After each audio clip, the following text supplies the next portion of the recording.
नमस्कार दोस्तों, मैं सतीश सुमन आपके अपने YouTube चैनल श्रेष्ठ भारत में आपका स्वागत करता हूं। तो दोस्तों, आप सब कैसे हैं? आशा करता हूं आप सभी अच्छे होंगे। दोस्तों, आज पढ़ेंगे हम रेगुलेटिंग एक्ट 1773, जो कि संविधान का पूर्वगामी एक कॉन्सेप्ट है। ठीक है, तो दोस्तों, जिन्होंने अभी तक हमारे चैनल को सब्सक्राइब नहीं किया है तो प्लीज चैनल को सब्सक्राइब कर लें और जो बगल में बेल आइकन है उसे भी क्लिक कर दें ताकि हमारी हर वीडियो का नोटिफिकेशन आप तक पहुंचता रहे। ठीक है, आते हैं अपने टॉपिक पर। यह है हमारा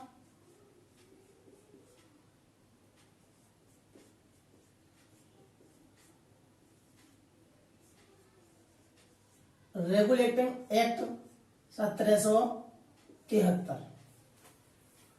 इसके इतिहास के बारे में कुछ बेसिक जानकारी कर लेते हैं।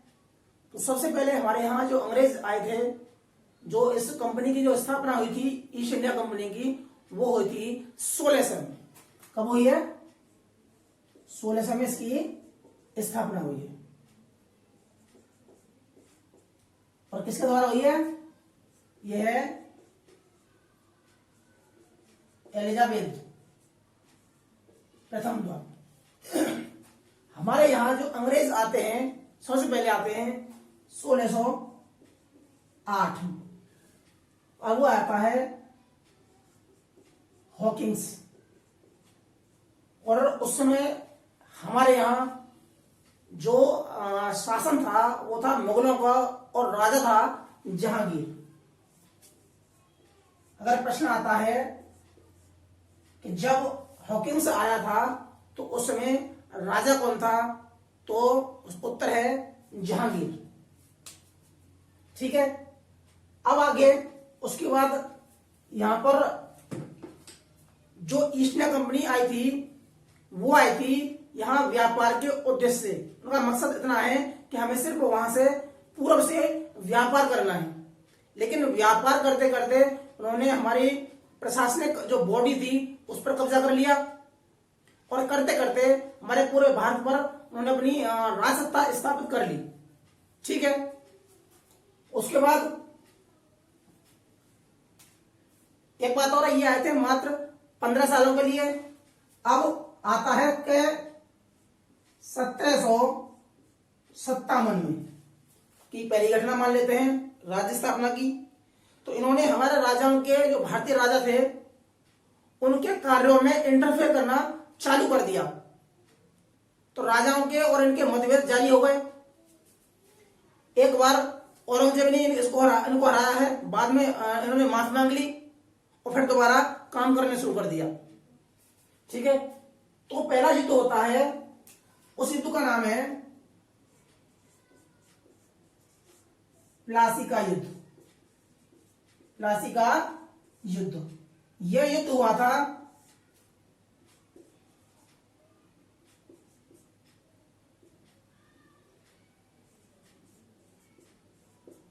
एक तरफ था बंगाल का नवाब सिराजुद्दौला,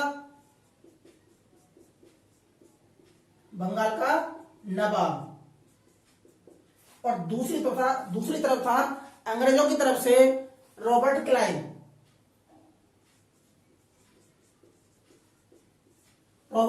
क्लाइव।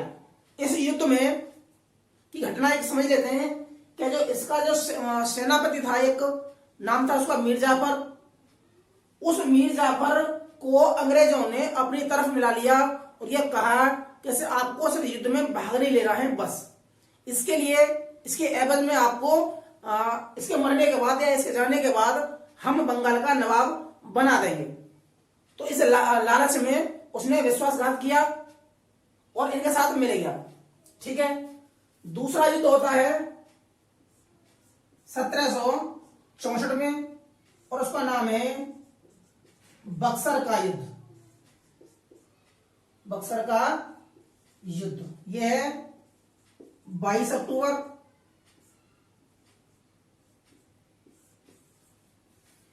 यह युद्ध हुआ था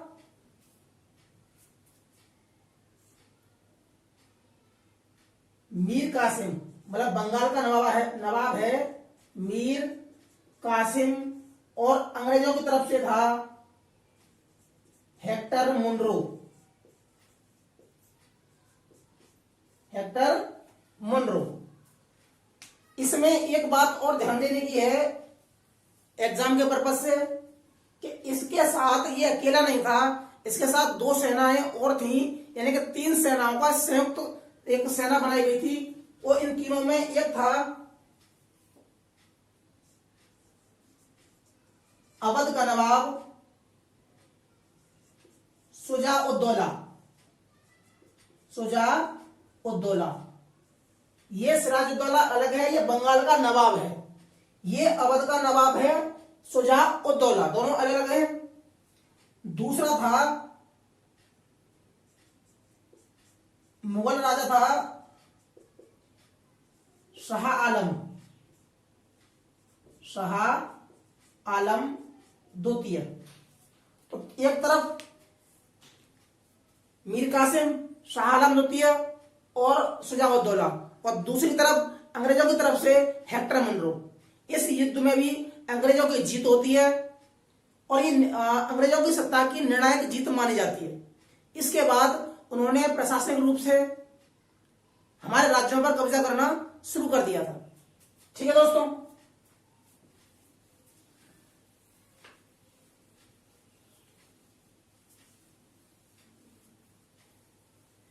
तो 1764 के युद्ध के बाद शाह आलम द्वितीय ने एक काम और किया।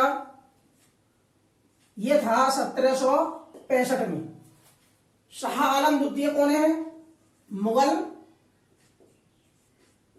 शासक।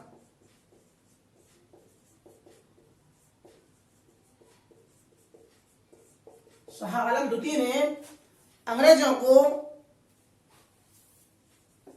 बंगाल, बिहार और उड़ीसा की दीवानी दे दी। क्या दे दी? दीवानी दे दी। यानी कि शाह आलम द्वितीय ने 1765 में अंग्रेजों को बंगाल, बिहार, उड़ीसा की दीवानी दे दी। यानी कि वो उन्हें वहां के लोगों से राजस्व प्राप्त करने का अधिकार हो गया और न्याय की जो बॉडी है, गवर्निंग बॉडी है, उस पर भी उनका अधिकार हो गया। ठीक है। इसके बाद जो इंग्लैंड में संसद थी, उन्हें इनकी जो कार्यशैली थी उन पर संदेह लगा। यानी कि ईस्ट इंडिया कंपनी की कार्यशैली पर उन्हें संदेह लगा और इसके लिए इन्होंने, कंपनी ने उनको लगभग 1 मिलियन पाउंड की राशि मांगी थी खर्चे के लिए। तो वो सोच रहे थे कि जब इतना कमा रहे हैं तो इनको इतनी राशि की जरूरत क्या है। तो इस उद्देश्य से कि इनकी जो राजनीतिक शक्ति है वो कम हो जाए कंपनी की, इसके लिए उन्होंने 1773 एक कानून बनाया और उसका नाम है रेगुलेटिंग एक्ट। ठीक है। तो ये है इसका इतिहास। अब बात करते हैं कि जैसे रेगुलेटिंग एक्ट में क्या क्या प्रावधान थे, उसके बारे में बात कर लेते हैं। सबसे पहला प्रावधान था इसमें, तो ये कंपनी के राजनीतिक जो पावर थी उन पर नियंत्रण लगाने का एक पहला एक्ट था। दूसरी बात, और जो उनके जो कार्य का जो नियोजन था, उनको पहचानना था कि आपको कौन कौन से कार्य करने हैं और कौन कौन से कार्य नहीं करने हैं, उसकी पहचान करनी थी इस एक्ट के माध्यम से। दूसरी बात इसमें क्या थी कि कुछ इन पर कंट्रोल भी करना था, तो इनके नियोजन भी करना था और कंपनी के कार्यों पर कंट्रोल भी करना था। तो एक हो गया हमारा नियोजन और नियंत्रण, किस पर? कंपनी के कार्यों पर। दूसरा, जो कलकत्ता फैक्ट्री थी, जो उसका एक गवर्नर होता था, क्लाइव जो भी हो, उसको अब गवर्नर जनरल का पद दिया गया। यानी कि गवर्नर को गवर्नर जनरल बना दिया गया। तो इसमें लिखना है आपको बंगाल के गवर्नर को गवर्नर जनरल पद नाम दिया। ठीक है, इसके लिए इसमें दूसरा काम क्या किया कि इनके सहयोग के लिए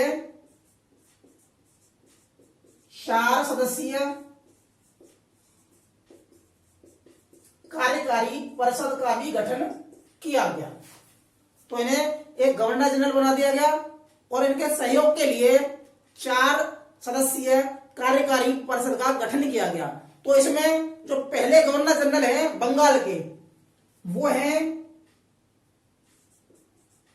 वारेन हेस्टिंग्स। अगर प्रश्न आता है कि बंगाल के पहले गवर्नर जनरल कौन है, तो आपका उत्तर होना चाहिए वारेन हेस्टिंग्स। अगर प्रश्न आता है कि भारत के कौन से हैं, तो दूसरा होना चाहिए। लेकिन अगर प्रश्न आ जाए तो बंगाल के गवर्नर जनरल कौन से हैं, तो उत्तर रहेगा वारेन हेस्टिंग्स। अब दूसरा हो गया। अब तीसरे में क्या लिखना है आपको कि इसके अंतर्गत, यानी कि बंगाल के गवर्नर जनरल के अंतर्गत 2 और गवर्नर थे, बंबई के और मद्रास के। बंबई और मद्रास के जो गवर्नर थे उनको भी इसके अधीन बना दिया। ठीक है, यानी कि जो बंगाल के जो गवर्नर जनरल के अधीन कौन कौन से हो गए, मद्रास का गवर्नर और बंबई का गवर्नर। और जो कानून बनाने की जो पावर थी, अब कानून कौन बनाएगा, गवर्नर जनरल बनाएगा। तो उसमें 3 बातें हो गई।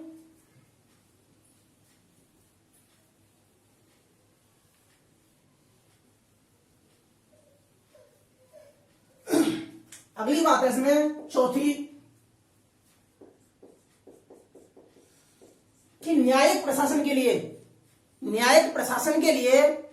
एक कलकत्ता में उच्चतम न्यायालय का गठन किया गया, यानी उच्चतम सर्वोच्च न्यायालय की स्थापना की गई।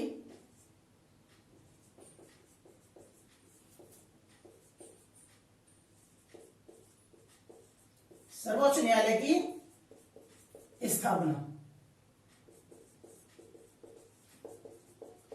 तो प्रश्न आता है कि कलकत्ता में सबसे पहले जो सर्वोच्च न्यायालय की स्थापना थी वो किस एक्ट के द्वारा की गई है, किस एक्ट के माध्यम से की गई? तो आपका उत्तर होना चाहिए रेगुलेशन एक्ट 1773। और इसकी स्थापना होती है यानी अगले साल 1774 में। ठीक है, यानी कि सर्वोच्च न्यायालय की स्थापना 1774 में रेगुलेटिंग एक्ट 1773 के माध्यम से होती है। इसी के अंदर इसमें 4 सदस्यीय न्यायाधीश नियुक्त किए गए। इसमें से 1 मुख्य न्यायाधीश और 3 अन्य न्यायाधीश।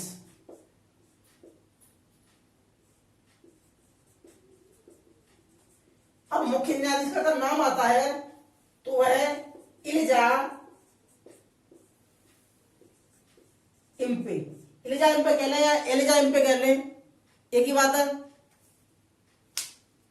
तो सर्वोच्च न्यायालय की स्थापना हुई 1774 में रेगुलेटिंग एक्ट 1773 के माध्यम से। पहले जो न्यायाधीश हैं जो एलिजा इम्पे है और 3 अन्य न्यायाधीश हैं।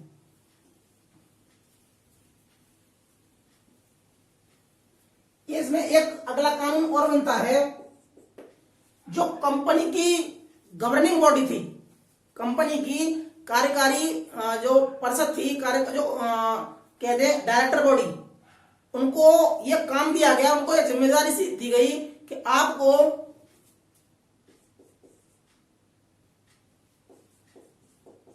गवर्निंग बॉडी को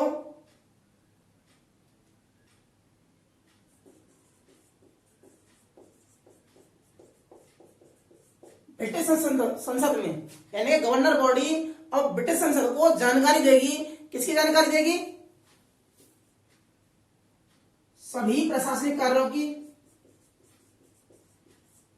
दीवानी की, राजस्व की और सैन्य मामलों की जानकारी देगी ब्रिटिश संसद को।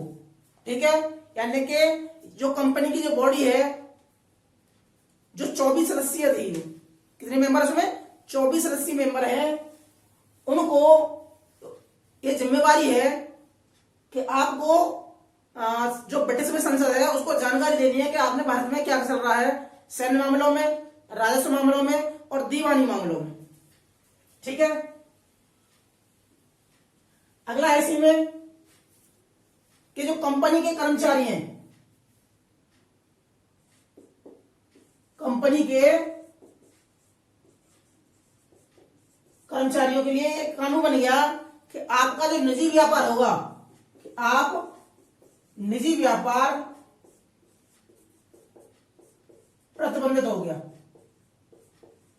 कि कोई भी कंपनी का कर्मचारी निजी व्यापार नहीं कर सकेगा।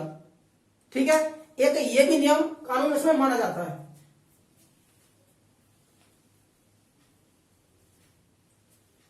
अब पढ़ना है हमें, ये तो हो गए हमारे रेगुलेटिंग एक्ट के प्रावधान। अब पढ़ना है कि इनकी आलोचना यानी कि सीमाएं क्या क्या हैं। तो पहली सीमा है कि गवर्नर जनरल और जो उनकी परिषद थी उनमें मतभेद चालू हो गया, मतभेद चालू हो गया। दूसरा है कि जो सर्वोच्च न्यायालय थी वो अपना काम ठीक से नहीं कर पा रही थी, कि सर्वोच्च न्यायालय यानी कि एससी अपना काम ठीक से नहीं कर पा रही है।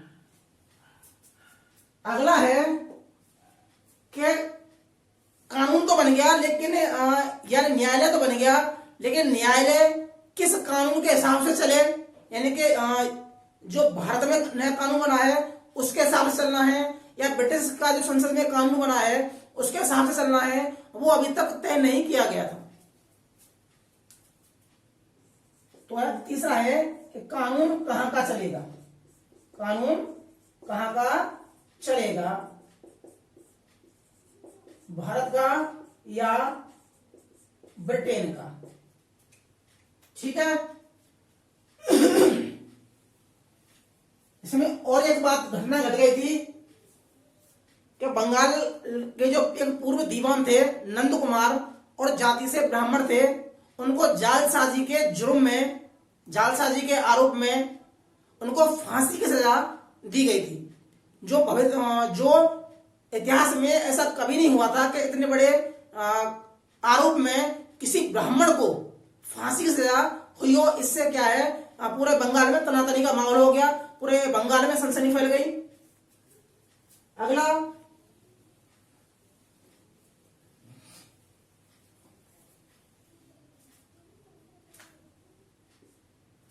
तो ठीक है दोस्तों, आज के लिए सिर्फ इतना ही। आशा करता हूं आपको रेगुलेटिंग एक्ट 1773 के बारे में जानकारी हो गई होगी, आप समझ चुके होंगे। तो दोस्तों, जिनको हमारी वीडियो अच्छी लगी हो तो उसे लाइक कीजिए, शेयर कीजिए।